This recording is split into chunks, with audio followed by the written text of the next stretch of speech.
नमोस्तु गुरुदेव, नमोस्तु गुरुदेव, नमोस्तु गुरुदेव। बोलिए मुनिवर श्री प्रमाण सागर जी मुनिराज की जय जय जय। अब मैं आपको लिए चलता हूँ शंका समाधान की ओर। पूज्य गुरुदेव, शिलवानी मध्य प्रदेश से श्री संतोष कुमार जैन गौशाला वाले पूछ रहे हैं, गुरुदेव कुछ दान देकर ही शांति धारा करते हैं, खाली हाथ नहीं, किंतु कुछ श्रावक कहते हैं किस ग्रंथ में लिखा है कि शांति धारा कुछ दान देकर के ही करना चाहिए, प्रमाण बताइए।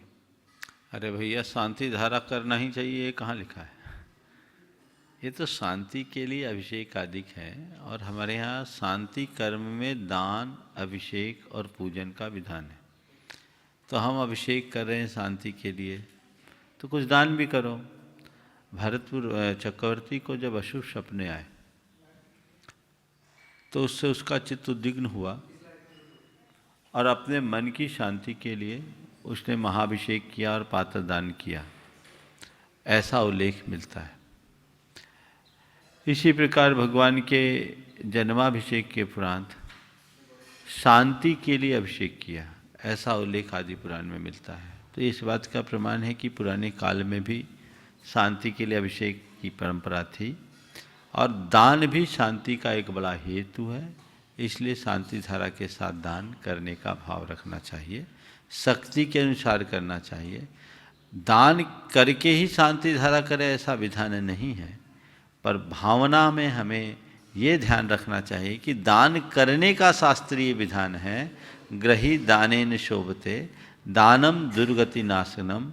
तो तुम्हारी जिस दान से शोभा बढ़ती है, जो दुर्गति का नाशक है, ऐसा दान करने में कुछ सोचने जैसी बात होनी ही नहीं चाहिए। पूज्य गुरुदेव, नंदुरबार महाराष्ट्र श्री अजित मधुकर सिंतरे कह रहे हैं, गुरुदेव आने वाले दिनों में कोरोना के साथ जीना पड़ेगा, ऐसा नेता कहते हैं, वैज्ञानिक कहते हैं, WHO भी कह रहे हैं। हम लोग इस बात को स्वीकार भी कर रहे हैं, लेकिन गुरुदेव संत कहते हैं कि आपको धर्म के साथ जीना पड़ेगा। ये बात लोग क्यों नहीं स्वीकार करते? क्या धर्म का प्रभाव कोरोना के प्रभाव से कम प्रभावी है? देखिए, कोरोना के साथ जीना पड़ेगा इसका तात्पर्य ये नहीं कि धर्म से ज़्यादा महत्वपूर्ण कोरोना हो गया, बल्कि मैं मानूंगा कि कोरोना के साथ जीना भी आप अपना एक धर्म मान लो। क्योंकि ये वायरस है, अभी तक इसका कोई उपचार प्रकट हो नहीं पाया। वैक्सीन की बात भी अभी चल रही है, और ऐसा कहा जाता है कि इसमें लंबा समय लग सकता है, और इसका प्रकोप दिनों दिन फैल रहा है, तो कहाँ तक बचोगे? तो मानसिक रूप से लोगों को तैयार करने के लिए कहा जा रहा है कि आपको इसके साथ जीना पड़ेगा, यानी आपको अपनी जीवन शैली बदलनी होगी। मैं तो एक सलाह देता हूँ, सभी पुराने भारत की ओर लौट जाओ, अपनी जीवन शैली बदल दो, पूरी तरह भारतीय बन जाओ और भारत के लिए जीना शुरू कर दो, तो कदाचित कोरोना का संक्रमण होगा भी ना तो तुम्हारा कुछ नहीं होगा, सुरक्षित रहोगे, तुम कोरोना को हराने में समर्थ हो जाओगे। और धर्मानुकूल जीवन तो जीना ही है। इसका तात्पर्य ये नहीं है कि कोरोना के साथ जीने का मतलब जैसे हमारा मंदिर आज बंद हो गया तो आने वाले समय तक बंद रहेगा। जैसे दुनिया की और चीज़ें चालू हो रही है, धर्म ध्यान भी चालू होगा। ये तो धार्मिक लोगों की एक विशेष भावना और उदारता है कि भाई इस संक्रमण को रोकने के लिए हमें अपनी पूजा आराधना की प्रक्रिया को बदलना भी पड़े तो स्वीकार है। लेकिन इसका ये अर्थ कभी नहीं लगाना चाहिए कि इनको सदा सदा के लिए बंद कर दिया जाएगा। जिस दिन धर्म बंद हो जाएगा उस दिन धरती पर विप्लव खड़ा हो जाएगा। धरती के विप्लव का शमन धर्म के माध्यम से होता है। और ये भी जो बात मैं कह रहा हूँ, धर्म को व्यापक संदर्भ में समझने की ज़रूरत है। और इसलिए कोरोना अगर इस तरह अपना प्रकोप दिखा रहा है तो हम समझें कि कोरोना के साथ जीना भी हमारा एक धर्म है। ये हमें अपने आप को मानसिक रूप से तैयार करना होगा। पूज्य गुरुदेव, अम्बा जिला मुरैना मध्य प्रदेश से राकेश जैन भंडारी पूछ रहे हैं, गुरुदेव अहंकार और प्रतिकार, संस्कार और परोपकार का क्या महत्व है तथा जीवन को किस तरह प्रभावित करते हैं? अहंकार, प्रतिकार, संस्कार, परोपकार का क्या महत्व, चारों शब्द तो आपने जोड़ दिया, लेकिन इनका एक दूसरे के साथ संबंध नहीं है। थोड़ा सा इसे हमें अलग ढंग से समझने की ज़रूरत है। अहंकार के बारे में सब जानते हैं, अब सवाल है प्रतिकार। कई लोग कहते हैं प्रतिकार अहंकार के कारण होता है, पर ऐसी बात नहीं है। कई बार अपने धर्म की रक्षा के लिए भी प्रतिकार करना पड़ता है, अपने सत्य, अपने अस्तित्व, अपनी अस्मिता की रक्षा के लिए भी प्रतिकार करना पड़ता है, और वो प्रतिकार कई बार हिंसक भी हो जाता है, तो हमें उसको उस तरीके से देखना होगा। और कई बार हमें दुख का भी प्रतिकार करना पड़ता है, हमें दोषों का भी प्रतिकार करना पड़ता है। तो प्रतिकार शब्द अनेक संदर्भ में है और उसे अलग अलग दृष्टि से देखने की ज़रूरत है। अपने संस्कारों की रक्षा के लिए भी हमें बहुत सारी चीज़ों का प्रतिकार करना पड़ता है। तो किस संदर्भ में आप प्रतिकार कर रहे हो? एक प्रतिकार है, एक प्रतिवाद है, इसमें भी बड़ा अंतर है। प्रतिवाद प्रायः आपस में द्रोह उत्पन्न करता है, द्वेष उत्पन्न करता है, पर कई बार प्रतिकार हमारे जीवन को बचा भी लेता है, हमारा ही नहीं औरों के जीवन को भी बचा लेता है। तो सब बातें किस संदर्भ में हैं, हमें वो देख करके समझ करके चलना चाहिए, तभी हम इन सब का अर्थ ले पाएंगे। और परोपकार वही करता है जिसके हृदय में संस्कार है। पूज्य गुरुदेव, सीजरकोट सिद्ध क्षेत्र के महामंत्री श्री विजय कुमार सुधा जी काला सनावत से नमोस्तु करते हुए पूछ रहे हैं कि गुरुदेव कि लिपियों का इतिहास क्या है? वर्तमान में प्रचलित जो लिपियां हैं उनका मूल स्रोत क्या है तथा इनका उद्भव कब और किसके द्वारा हुआ? देखिए, हमारे यहाँ लिपियों का इतिहास बहुत पुराना है। सिंधु घाटी से भी हमें कुछ लिपि मिली। हम ये कह सकते हैं कि मानव सभ्यता की जब से शुरुआत हुई है तब से लिपियाँ हैं, अनेक लिपियाँ हैं और उनका अलग अलग इतिहास है। ब्राह्मी लिपि भारत की प्राचीनतम लिपि के अंतर्गत आती है और इसका संबंध भगवान ऋषभदेव से है। हम सबको पता है कि भगवान ऋषभदेव ने अपनी 2 पुत्रियाँ ब्राह्मी और सुंदरी के निमित्त अक्षर और अंक विद्या का ज्ञान हमें दिया, और तभी से ब्राह्मी लिपि प्रसिद्ध हुई है, जो बहुत प्राचीन है। पूज्य गुरुदेव, दमोह मध्य प्रदेश से श्री चंद्र कुमार जैन, न्यू किरण रोडवेज पूछ रहे हैं, गुरुदेव कहते हैं कि हर बुराई में अच्छाई निहित रहती है, यह कथन किस प्रकार घटित होता है? क्या गुरुदेव चोरी करना एक बुराई है, तो इसमें अच्छाई क्या है? हर बुराई में अच्छाई निहित रहती है, यह कथन किस प्रकार सटीक बैठता है? चोरी करना बुराई है तो क्या इसमें भी कोई अच्छाई है? हाँ, अगर हम देखना चाहें तो चोरी करना एक बुराई है, पर उससे एक अच्छाई ये है कि अगर चोरी होने लगे तो हमें संग्रह करने से बचने की प्रेरणा मिलती है, ये एक अच्छाई है ना। चोरी करने वाले ने चोरी किया, चोरी करना बुराई है, पर चोरी होना किसी के लिए अच्छाई भी बन सकती है। अब चीज़ों को उस तरीके से देखना चाहिए। मैं चोरी के कर्म को कभी अच्छा नहीं कहता, लेकिन चोरी के घटना घट जाने के बाद यदि कोई व्यक्ति उसमें भी अच्छाई ढूंढे तो इस तरीके से देख सकता है कि ऐसा संग्रह ही क्यों करो जिससे कि कोई दूसरा चोरी करके अपने भाव खराब करे। पूज्य गुरुदेव, और एक बात और, हर बातों को अलग अलग संदर्भ से लेना, नहीं तो हर बुराई में एक अच्छाई है। कोई मर गया, कहीं महाराज ने तो कहा था हर बुराई में एक अच्छाई है, तो जा कर के उसके घर बोलो बुराई मर गया अच्छा हुआ। ये आगे पीछे संदर्भ देख करके लेना चाहिए। ये सब सत्यांश है, पूर्ण सत्य नहीं।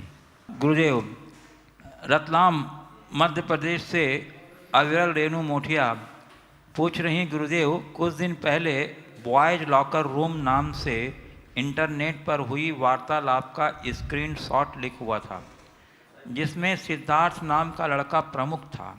टाइम्स ऑफ इंडिया नामक भारत के सबसे बड़े अंग्रेजी समाचार पत्र में दिनांक 11 मई को यह बताया कि अकाउंट फेक था, जिसे एक लड़की ने बनाया था, और वह यह जानना चाहती थी कि क्या लड़के इन कार्यों में रुचि रखते हैं या नहीं।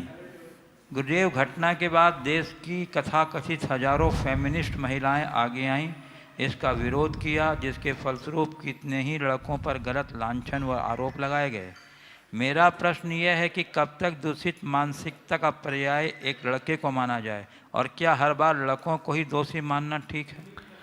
देखिए, इस घटना के विषय में मुझे ज़्यादा जानकारी नहीं है, पर जितना इस प्रश्न में रेखांकित किया गया है उसके आधार पर मैं ये कहूँगा कि इस तरह की प्रवृत्ति कतई उचित नहीं है, चाहे वो लड़कों की ओर से हो या लड़कियों की ओर से।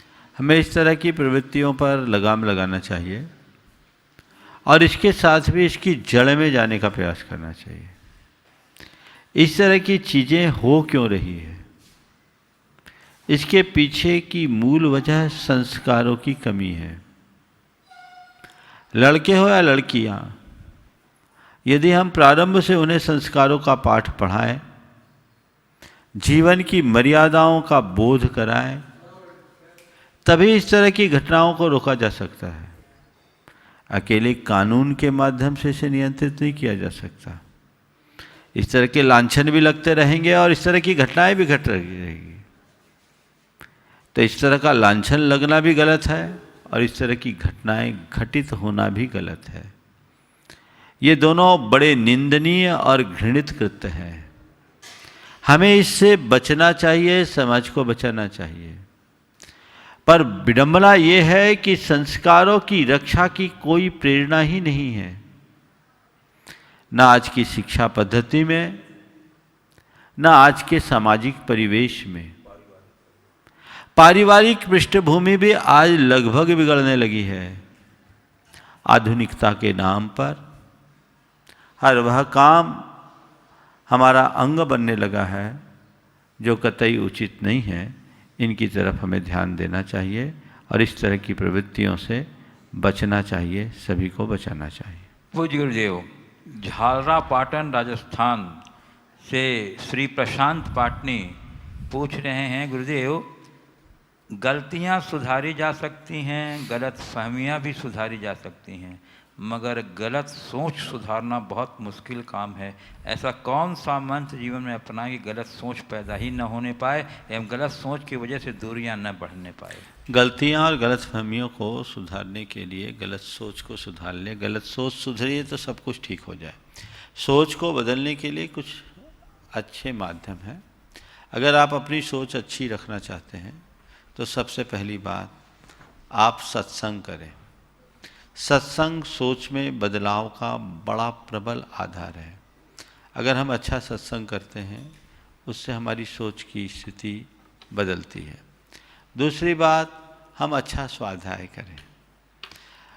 ऐसे लोगों के जीवन चरित्र को पढ़ें जिससे हमें सकारात्मक प्रेरणा मिलती हो, तो ये हमारे सोच के बदलने में बड़ा कारण बनेगा। तीसरी बात, हम थोड़ा स्वात्म चिंतन करें। नियमित अपना चिंतन करने से, अपनी समीक्षा करने से अपने गुण दोषों को समझने की क्षमता आती है। और चौथी बात, ध्यान करें। भावना योग भी इसमें एक सबल निमित्त है। यदि इन्हें अपनाते हैं तो आपकी सोच में आमूल चूल परिवर्तन होगा। सोच का परिवर्तन किसी के कहने मात्र से नहीं होता। ये तब तक तभी संभव है जब हम उसके लिए दृढ़ संकल्पित हो जाएं और वैसा प्रयत्न शुरू करें। पूज्य गुरुदेव, कानपुर उत्तर प्रदेश से सुहम जैन कह रहे हैं, गुरुदेव जब मैं आंख बंद करके मंदिर में दर्शन करता हूँ तो मेरे बहुत विशुद्ध भाव होते हैं, लेकिन जब आंख खोल के दर्शन करता हूँ तो मन के भाव इधर उधर भटक जाते हैं। कुछ लोगों का कहना है कि आंखें बंद करके दर्शन नहीं करना चाहिए, तो पूज्य गुरुदेव कृपया मार्गदर्शन करें कि मुझे आंखें खोल के दर्शन करना चाहिए या आंखें बंद करके? देखो, ना आंखें खोल के करो ना आंखें बंद करके करो। आंखें खोलने के लिए दर्शन करो, अंदर की आंखें खोलो। और आपने पूछा है कि जब मैं आंखें बंद करके करता हूँ तो मेरी विशुद्धि बढ़ती है, तो इससे अच्छी बात क्या है? आप अपने अनुभव को तवज्जो दीजिए औरों की सलाहों में मत भटकिए। जिसमें मन अच्छे से लगे वो कार्य करना चाहिए। हम लोग महावीर अष्टक पढ़ते हैं, उसमें एक वाक्य बार बार दोहराते हैं, महावीर स्वामी नयन पथगामी भवत में।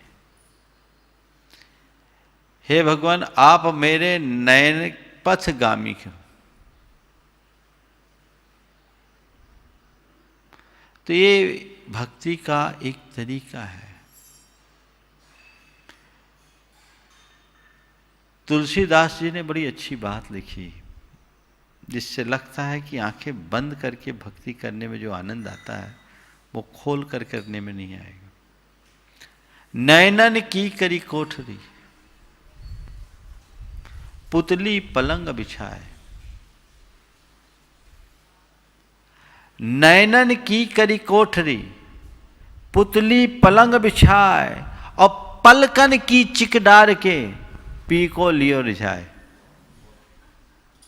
नैनों की कोठरी में पुतली के पलंग पर उसको बिठा लिया अपने प्रिय को, और पलकन की चिक डार दी। पलकन की चिक डार के यानी दोनों पलकों को बंद करके प्रिय को लियो रिझाए। तो ये एक तरीका है। इसलिए आप जिस भक्ति भाव से अपनी वंदना करते हैं वैसे ही करते रहिए। और वाक्य फिर से दोहराऊंगा, ना आँख बंद करके दर्शन करें, ना खोल करके करें, आंखें खोलने के लिए दर्शन करें। गढ़ाकोटा मध्य प्रदेश से श्री मुकेश कुमार जैन पटवारी कह रहे हैं, गुरुदेव, दर्शन शास्त्र में मैंने किसी एक विचारक का कथन पढ़ा था। उसने जैन दर्शन के बारे में कहा था कि अहिंसा को समझे बिना जैन दर्शन को बिल्कुल भी नहीं समझा जा सकता। हे मुनिश्री, अहिंसा का जैन धर्म दर्शन में इतना महत्व क्यों है, और क्या गांधी जी ने जैन दर्शन से प्रभावित होकर ही अहिंसा का मार्ग अपनाया था? बिल्कुल सही बात है। अहिंसा को समझे बिना जैन दर्शन को समझ ही नहीं सकते, क्योंकि अहिंसा तो जैन आचार का प्राण तत्व है। सब कुछ अहिंसा के ही लिए है, और अहिंसा का जितने सूक्ष्म स्तर से विवेचन और पालन जैन धर्म में है, उतना अन्यत्र कहीं नहीं। आपने गांधी जी के विषय में पूछा कि गांधी जी ने अहिंसा का मार्ग जैन दर्शन से ही प्रभावित हुआ। अरे, भारत में अहिंसा का प्रचार ही जैन दर्शन के कारण हुआ। वैदिक युग में हिंसा की प्रवृत्ति हुई, पर जैन धर्म का ये प्रभाव हुआ कि उपनिषदों में व्याख्या बदल दी गई और अहिंसा का प्रवर्तन हुआ। अहिंसा मूलक आचार सहअस्तित्व मूलक जीवन जीने का आधार है, जहाँ सभी को अपने समान देखने की भावना भाई गई है। आया तुला पयाशु, सभी को अपने समान देखो, सबके प्राण समान है ऐसा समझो, सभी आत्माएं समान है ऐसा समझो, और खुद जियो औरों को जीने दो। यह अहिंसा का मूल मंत्र है। इसलिए ये कहें तो अहिंसा जैन धर्म का, जैन आचार का प्राण तत्व है, तो कुछ भी असंगत नहीं है। और समीक्षकों ने इस विषय पर काफ़ी विस्तार से लिखा। रामधारी सिंह दिनकर ने संस्कृति के 4 अध्याय में इस बात को बहुत अच्छे से व्याख्यायित किया, और ये कहा कि भारत में सहिष्णुता और सहअस्तित्व का अगर मूल आधार दिया है तो जैन धर्म ने दिया है। सहअस्तित्व की भावना अहिंसा से बलवती होती है, और वैचारिक सहिष्णुता को अनेकांत पुष्ट करता है। और उन्होंने इस बात को और लिखित किया, अन्य समीक्षकों ने भी लिखा कि अन्य वैदिक ऋषियों के बाद उपनिषद काल में जो अहिंसा का प्रचार हुआ है, वो जैन धर्म के बढ़ते हुए प्रभाव का ही प्रताप है। पूज्य गुरुदेव, गढ़ाकोटा मध्य प्रदेश से श्रीमती शिल्पी अनुराग सोधिया नमोस्तु करते हुए पूछ रहे हैं, गुरुदेव, मातृत्व के निर्वाह के कारण मैं भावना योग के लिए अति अल्प समय दे पाती हूँ। उसके बाद भी महाराज जी मैं 50% भावनाओं में नियंत्रण रखने में सफल हो जाती हूँ।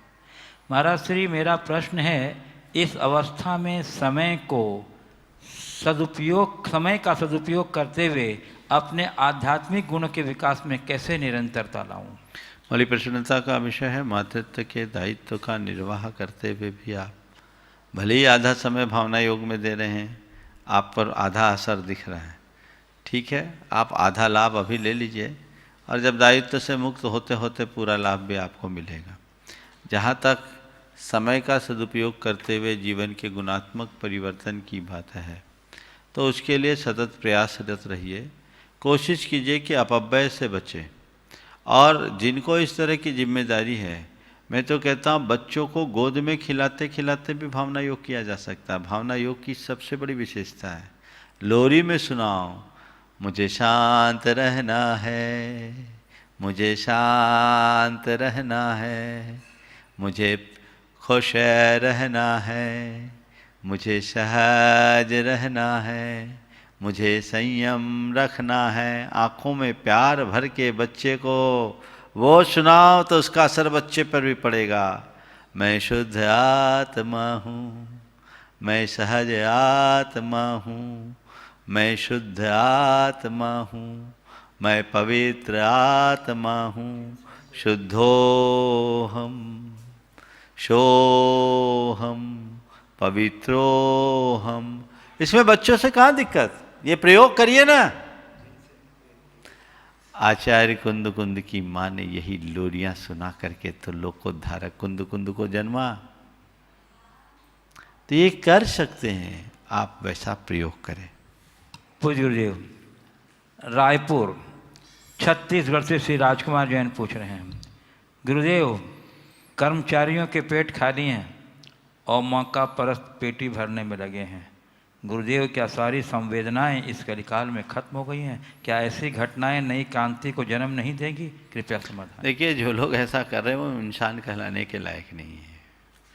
ये मनुष्य के रूप में राक्षसों की भांति जीवन जी रहे हैं। ऐसे दौर में जब पूरी दुनिया एक बड़ी विभीषिका को झेल रही है और ऐसे समय का गलत फायदा उठाना मनुष्य का सबसे निकृष्ट उदाहरण है। ये बड़ा पतन है, हमें इससे रोकना चाहिए और ऐसे लोगों को अपने तरीके से सबक सिखाना चाहिए। मैंने अपने तरीके से शब्द का प्रयोग किया, यानी अहिंसक रीति से, उनके प्रति आक्रामक बनकर नहीं, उनके प्रति हिंसक बनकर नहीं। हालांकि इतिहास बताता है जब जब इस धरती पर इस तरह की त्रासदी हुई है और उस घड़ी में जिन लोगों ने इस तरह का कृत्य किया है वे जनता के टारगेट बने हैं। हमें इसके विरुद्ध दूसरा भी उदाहरण मिलता है कि ऐसी विपदा की घड़ी में लोगों ने औरों के सहयोग के लिए हाथ बढ़ाया है तो वो सुरक्षित रहें। आज के संदर्भ में घटना मैं बहुत ज़रूर सुनाना चाहूँगा और ये घटना एक प्रेरणा होगी पूरी दुनिया के लोगों के लिए कि इस मानवता पर आए इस त्रासदी की घड़ी में हमारा दायित्व क्या होता है। एक गांव में 3 वर्षों से भयंकर अकाल पड़ रहा था, कुछ भी अनाज नहीं था, लोग दाने दाने के लिए मोहताज हो गए थे। एक सेठ के पास 200 बोरा अनाज था। उसने अपने परिवार के लोगों से कहा कि इस धरती का हम पर बड़ा ऋण है, हम आज जो कुछ भी हैं इसी धरती के बल पर है, हमने इसकी मिट्टी का अनाज खाया है, यहाँ का पानी पिया है, इसका ऋण है और इस घड़ी में कुछ ऋण चुकाने का दायित्व हम सब पर आया है, हमें निभाना चाहिए। परिवार के लोगों ने कहा क्या चाहते हैं? बोले ऐसी आपदा की घड़ी में हमें लोगों को कुछ सहयोग देना चाहिए। घर के अन्य सदस्यों ने कहा कि पिताजी ऐसा करेंगे तो हम क्या खाएंगे? उन्होंने कहा नहीं करोगे तो भी कुछ नहीं खा पाओगे। इतनी बड़ी त्रासदी है, लोग लूट के ले जाएंगे। सब उनके व्यक्तित्व से प्रभावित थे। सभी ने कहा ठीक है पिताजी, आप जैसा चाहो। उन्होंने पूरे गांव वालों को बुलाया और कहा देखो भाई, काल बड़ा भयानक है, सबको पता है इस दुष्काल का प्रभाव कितना खतरनाक है और ऐसे इस दुस्सम स्थिति में हम लोगों को बहुत संयत होकर रहना पड़ेगा। मैंने एक योजना बनाई है, उस योजना में आप सब अगर साथ दोगे तो इसका बहुत अच्छा लाभ सभी को मिल सकता है। बोले बताइए क्या है? बोले देखो भाई, मेरे पास 200 बोरे अनाज है, इसमें से 100 बोरा अनाज मैं एक तरफ रखता हूँ, 50 बोरा अनाज मैं यहाँ रखता हूँ पूरी बोनी के लिए, क्योंकि मुझे लगता है कि इस 50 बोरे अनाज की को सुरक्षित रख ले तो पूरे गांव के बोनी के काम में आ जाएगा। 50 बोरा अनाज मैं अपने और अपने परिवार कुटुंबी जनों के लिए सुरक्षित रखता हूँ, और ये जो 100 बोरा अनाज है, इस अनाज को तुम लोग ले जाओ, आपस में थोड़ा थोड़ा सब बांट लो, और देखो अब अभी 3 महीने और आगे बरसात के 4 महीने और 6-7 महीने हमें इसी 100 बोरे में काम निकालना है। देखो हमारे पास अब और कुछ नहीं है, ये हम जो अनाज है इसका 3 महीना प्रयोग करो, और बोनी के बाद जब तक फसल पककर तैयार ना हो तब तक करो। सब लोग उनके प्रति कृतज्ञ हो गए। बोले सेठ जी आप महान हो। 100 बोरा अनाज से थोड़ा थोड़ा लोगों को दिया गया। लोग कृतज्ञता भरी दृष्टि से उनका सम्मान किए और बड़े खुशहाल रहे। और उसके बाद उस सेठ के घर में कुछ लोग डाका डालने के लिए आए। पूरे ग्राम वासियों ने उसके लिए डट कर लोहा लिया और सेठ को बचा लिया। तो ये है मानवता का एक उदाहरण। संकट की घड़ी में उसने अपने देशवासियों के, अपने गांववासियों को सहायता किया। गांववासियों ने उसके लिए अपना जान लगा दिया। अगर उस घड़ी में संग्रह करके रखोगे तो सबसे पहले लोग लूट खसोट करेंगे। तो ऐसे समय में लोग, एक तरफ तो लोग हैं, मैं देख रहा हूँ, लोगों के लिए खाना खिला रहे हैं, अन्य प्रकार का सहयोग दे रहे हैं, राशन पानी पहुँचा रहे हैं, और एक वो आदमी है जो ऐसे समय का गलत फ़ायदा उठाना चाह रहा है। ये कतई उचित नहीं है। हमें इस तरह के लोगों की मनोवृत्ति को शांत करना चाहिए। पूज्य गुरुदेव, फिरोजाबाद उत्तर प्रदेश से गुरुभक्त परिवार, अपने नाम का उल्लेख नहीं किया है, प्रश्न पूछ रहे हैं। गुरुदेव मैं 2 बेटों की माँ हूँ। बेटों ने उच्च शिक्षा प्राप्त की है और महानगरों में रहकर अच्छे पदों पर जॉब कर रहे हैं। वे बिना देव दर्शन के भोजन नहीं करते और रात्रि भोजन भी नहीं करते। गुरुदेव जो भी रिश्ते बेटों के लिए आते हैं उनमें एक भी कन्या ऐसी नहीं मिली जिनका ऐसा नियम हो।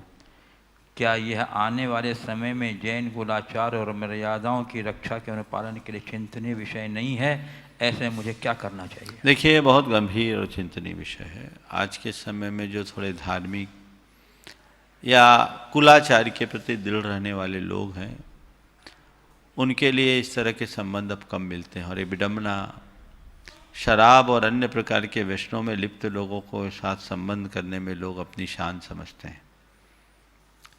ये हमारे लिए बड़ी विडम्बना है। ये पूरी की पूरी समाज के पतन का एक निकृष्ट उदाहरण है। ऐसी समस्या लड़कों के लिए नहीं, लड़कियों के लिए भी है। बहुत सारी लड़कियां हैं जो चाहती है कि हम ऐसे जीवन साथी से संबंध करें जिनके साथ हम अपने नियमों का अच्छे से पालन कर सकें, लेकिन उनको उस तरह का मैच नहीं मिलता। समाज को सोच बदलनी पड़ेगी, तभी वो कुछ अच्छा कर पाएंगे। और इसके लिए हमें प्रारंभ से ऐसे शिक्षण संस्थानों को महत्व देना चाहिए जिसमें उनका खान पान शुरू से ही ठीक रहे। उनको पढ़ाई के समय में अगर दिन में भोजन और जैन कुलाचार के अनुरूप खान पान करने की अनुकूलता मिले तो आगे चल कर के उनकी आदत नहीं बिगड़ती, उनकी जीवन शैली में जो बदलाव हो वो नहीं आता, वो बच सकते हैं। एक तो ये प्रयास करना चाहिए, लोगों में जागरूकता लाना चाहिए। और दूसरी बात, ऐसे लोगों के संबंध के लिए एक एजेंसी विकसित होनी चाहिए जिसमें लोग, बहुत सारे लोग मेरे संपर्क में भी हैं जो इस तरह की परेशानी का सामना कर रहे हैं। वो एक ऐसी एजेंसी विकसित करे ताकि ऐसे लोगों को ऐसे विचार से जुड़े हुए लोग मिले। और वर्तमान में साधु संतों के संपर्क में आने वाले अनेक युवक युवती शुद्धाचारी हैं, वो बहुत दृढ़ हैं। वे चाहते हैं कि मुझे इस तरह का वातावरण मिले। और तो और मेरे संपर्क में तो ऐसे भी युवक हैं जो आज अच्छे पदों पर काम कर रहे हैं, अभी उनका विवाह नहीं हुआ, रात्रि में पानी भी नहीं पीते, मल्टीनेशनल कंपनीज में और कुछ सरकार के अच्छे विभागों में अच्छे पद पर हैं, लेकिन वे रात्रि भोजन वो दूर की बात पानी भी नहीं पीते। तो अब वो चाहिए कि आप लोग अपने बीच एक ऐसी एजेंसी विकसित करें। आज का युग है, विभिन्न माध्यमों से लोगों को करना चाहिए और इस तरह के लोगों के मध्य संपर्क बनना चाहिए ताकि लोग जिन शासन की परंपरा को आगे बढ़ा सकें। बंधुओं, आज प्रसंग का समाधान ओजस्विनी ग्रुप ऑफ इंस्टीट्यूशंस के विशाल प्रांगण में आयोजित है और इसी ओजस्विनी ग्रुप ऑफ इंस्टीट्यूशंस की सीईओ श्रीमती सुधा मलैया, डॉक्टर श्रीमती सुधा मलैया भोपाल यहाँ उपस्थित हैं और आज इनको गुरुदेव के पड़गाहन का सौभाग्य भी प्राप्त हुआ है। हाँ, और ओजस्विनी ग्रुप ऑफ इंस्टीट्यूशन ये दमोह में है। तो मैं चाहूँगा कि डॉक्टर श्रीमती सुधा मलैया जी आज प्रत्यक्ष रूप से गुरुदेव से प्रश्न करके हमारे श्रोताओं को लाभान्वित करें। नमोस्तु गुरुवर, नमोस्तु गुरु। अन्यथा शरणं नास्ति त्वमेव शरणं मम, तस्मात् कारुण्यभावेन रक्ष रक्ष जिनेश्वर, रक्ष रक्ष मुनीश्वर। गुरुदेव,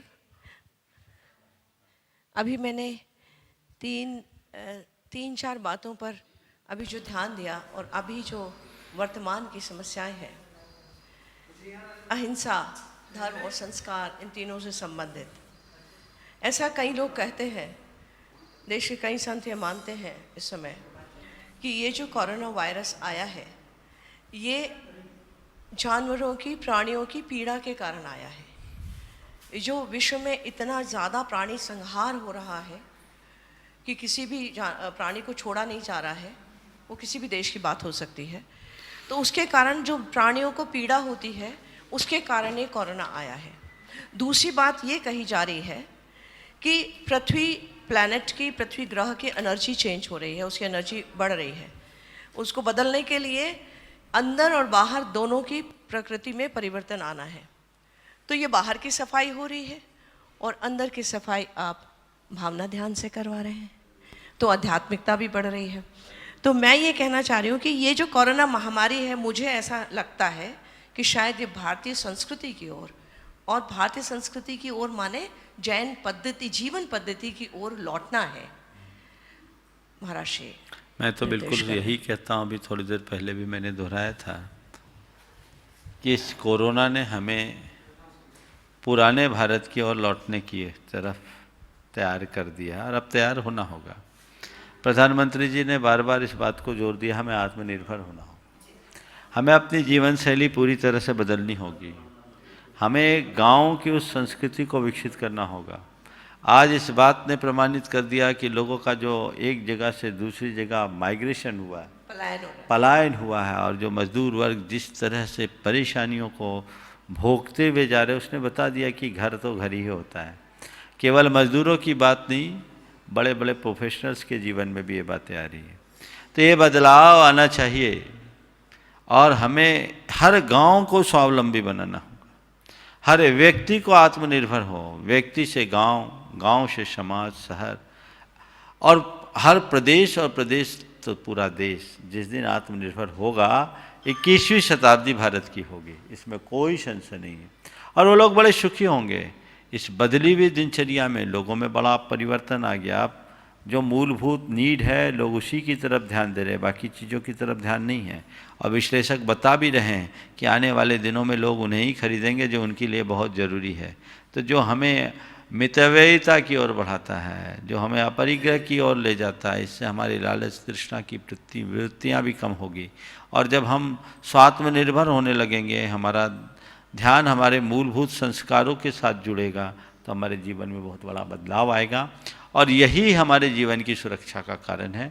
ये बात सही है। इतिहास को पलट कर देखते हैं कि जब जब प्रकृति में विप्लव आया है तो प्रकृति ने खुद अपना करवट बदला है और इस प्रकृति की असंतुलन को संतुलित मतलब किया। ये कि जब हम प्रकृति के जब विरोध में जाते हैं बिल्कुल। तब ये कहर होता है। जब भी विकृति बढ़ी है, मेरे बातों को ध्यान रखिएगा, जब जब विकृति बढ़ी है, प्रकृति ने संस्कृति में बदलाव खड़ा किया।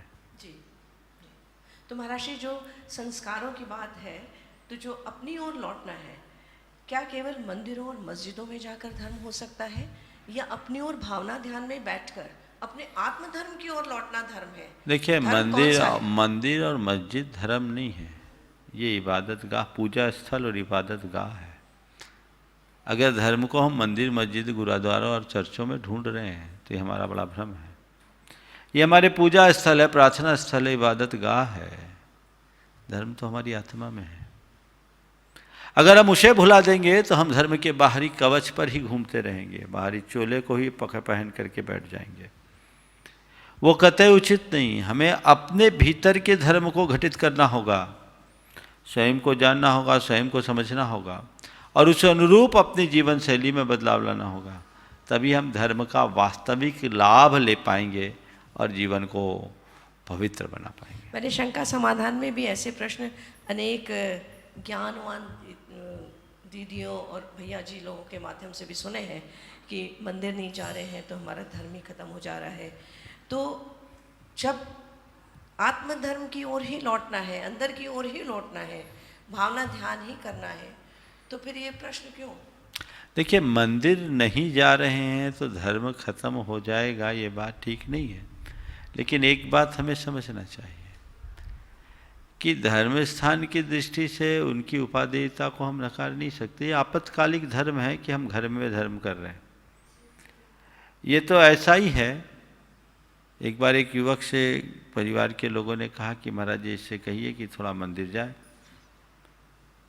तो उसने कहा, महाराज भगवान तो सब जगह है, मंदिर क्यों जाओ? मैंने कहा, बात तो तुम ठीक कह रहे हो, भगवान तो सब जगह है। मैंने उससे पूछा, भगवान सब जगह है मानते? बोले मानता हूँ। हमने कहा, हवा भी सब जगह है मानते? बोले हाँ मानते हैं, हवा सब जगह है। बोले ये बताओ, जब तुम्हारी गाड़ी में हवा कम हो जाती है तो क्या करते हो? कहीं से भी हवा लेके उसमें भर लेते हो? नहीं महाराज, उसके लिए तो फिलिंग स्टेशन में जाना पड़ता है। बोले क्यों? हवा सब जगह है तो कहीं से भी हवा क्यों नहीं भर ले? नहीं महाराज, हवा सब जगह है पर टायर में भरने के लिए तो उसके हिसाब का प्रेशर चाहिए होता है। उतना प्रेशर आता है तब हवा भरती है। हमने कहा, भैया इतनी ही बात मैं तुझे कहता हूँ कि भगवान सब जगह है पर वैसा प्रेशर तो केवल मंदिर में ही है जो हमारे अंदर हवा भर सके। इसलिए अभी सबकी हवा भरी हुई है।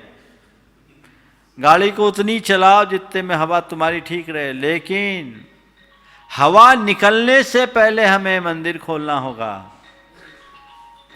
अपने पूजा स्थल को खोलने पड़ेंगे, तब कहीं जाकर हम स्वस्थ रह पाएंगे। नहीं तो सिस्टम ही समाप्त हो जाएगा। जिस दिन धर्म और धर्म स्थानों को बंद कर दिया जाएगा, धरती पर विप्लव आ जाएगा। ये धर्म का ही प्रताप है कि लोग इस स्थिति में भी संयम रखे हुए हैं। तो संयम का पाठ और संयम की प्रेरणा तो सबको चाहिए। महाराज जी, मुझे वो प्रश्न ध्यान आ गया जिस भैया ने ये प्रश्न पूछा था, विशुद्धि वाली बात, कि आंखें बंद करके मंदिर में जाकर, या हम अपने देवस्थलों में जाते हैं, जहाँ भी जाते हैं, तो वहाँ हमारी विशुद्धि बढ़ती है। ऐसी आंखें बंद करके, नेत्र बंद करके जब हम ध्यान करते हैं तो हमारी विशुद्धि बढ़ती है, क्योंकि उससे एनर्जी लॉस होता है। और वहाँ हमारी बहुत सारी एनर्जी रहती भी है पूजा स्थलों में। वहाँ जितनी, क्योंकि सभी लोग वहाँ प्रार्थना कर रहे हैं, सभी की एनर्जी वहाँ सामूहिक कलेक्टिव कॉन्शियसनेस है, कलेक्टिव एनर्जी है। तो वहाँ पर और एनर्जी जो हमें वहाँ मिलती है और जो विशुद्धि की भावना बढ़ती है, उसका संबंध इस बात से है। लेकिन उसका संबंध पूजा पद्धति से या उपासना पद्धति से नहीं है, संबंध तो आत्मा की विशुद्धि से ही है। ऐसा है, पूजा पद्धति या उपासना पद्धति से संबंध नहीं है ये कहना ठीक नहीं। पूजा और उपासना का लक्ष्य विशुद्धि है और हमारी विशुद्धि हमारी पूजा और उपासना से संबद्ध है। विशुद्धि के लिए पूजा करें। पर ये कह रहे विशुद्धि तो कहीं भी हो सकती, पूजा उपासना की क्या जरूरत। तो उन्होंने अभी भारत के दर्शन को ठीक तरीके से समझा नहीं। पूजा प्रार्थना उपासना इबादत हमारे चित्त की विशुद्धि का बड़ा सबल निमित्त है। इससे जीवन में सकारात्मक बदलाव आता है। और आज भी पूजा प्रार्थना बंद नहीं हुए, केवल स्थान परिवर्तित हुआ है, तरीका बदला है। चूंकि ये आपातकालिक स्थिति है, इसलिए समाज ने उसे स्वीकारा, हम संतों ने भी उसे स्वीकारा। लेकिन आपातकाल अल्पकाल के लिए ठीक होता है, लंबा आपातकाल कभी अच्छा नहीं होता। भारत ने एक आपातकाल को अच्छे से भोगा है। 18 महीने में ही भारत की हालत खराब हो गई।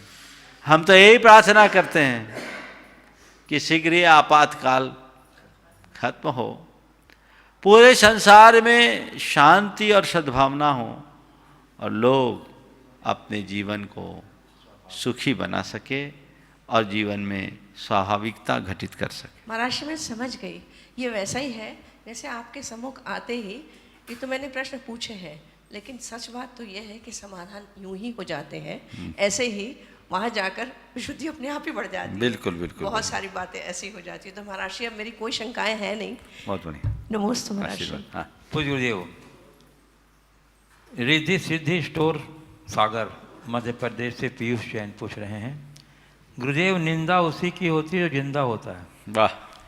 वरना मरने के बाद तो सभी तारीफ करते हैं। तो महाराज जी हम ऐसा क्या करें कि जब तक जिंदा हैं तो निंदा की परवाह न करते हुए जिंदा दिली से जिएं और अपनी मौत के बाद भी लोगों के दिलों में जिंदा बना रहे। क्या बात है, ऐसा क्या करे कि जब तक मौत न हो जिंदा दिली से जिए और अपने मौत के बाद भी लोगों की दिलों में जिंदा बना रहे। जिंदा बना रहे। तो जब मैं तो कहता हूँ लंबी ज़िंदगी जीना चाहते हो, लंबे समय तक जिंदा रहना चाहते हो, तो लोगों की निंदा से परेशान मत हो। निंदा कोई कितनी भी क्यों ना करे, हमें उनसे रंच मात्र प्रभावित होने की कोई आवश्यकता या अपेक्षा नहीं है। हमें अपना लक्ष्य देखना चाहिए, हमें अपनी दृष्टि अपने ध्येय पर होनी चाहिए। ये स्वाभाविक है कि जो गुणवान होता है लोग उसकी ही निंदा करते हैं, गुणहीन की कोई निंदा नहीं होती। तो हम इन सब बातों को भूलें, सकारात्मक सोच रखें। कोई कितनी भी निंदा करे हम उससे प्रभावित ना हों तो हम अपने जीवन को बहुत बेहतर बना सकते हैं। आज का ये शंका समाधान का सत्र बहुत अच्छे तरीके से संपन्न हुआ है। परम पूज्य गुरुदेव के चरणों में नमन अर्पित करते हुए मैं यहीं पर विराम दे रहा हूँ। बोलिए परम पूज्य आचार्य गुरुवर श्री विद्यासागर जी महाराज की।